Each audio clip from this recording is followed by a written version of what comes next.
Are you ready to unlock the secrets to a perfectly sliced boule or round loaf of bread? Well, I am Amy from A-Red Spatula, and I am here to show you how to accomplish this with little to no stress. And you will be cutting bread in no time, just like a professional baker. These tips and tricks are all things that I learned from working at the bakeries myself. Now, everything will be linked in the description that I'm going to share with you. And don't forget, if you have questions or comments, please drop them down below. I love to hear from you. Also, if you love this content, of course, don't forget to subscribe for more videos just like this. So let's go ahead and get started. All right, so my first tip is if it's homemade bread, make sure that it's cooled all the way. That lets the starches set. It makes it so much easier to cut. Second thing is, my favorite knife is a serrated edge knife. I'm going to link this one in the description. It's from Amazon. It's a very inexpensive knife, but I found that it works really well. Now, once the bread is cooled, you're going to start slicing through it. This is a really crusty bread. It was baked in my Dutch oven.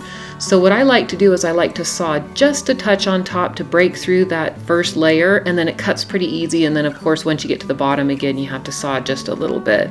But you can see these slices come out really even, really thin, and it looks perfect. So this is the first way that you can cut your boule.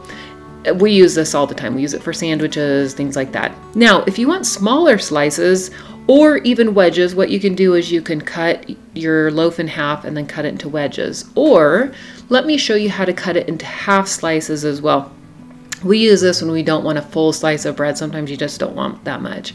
So you can cut it in half, turn it on its side like I'm showing you here on the flat side, of course. That makes it easier to cut.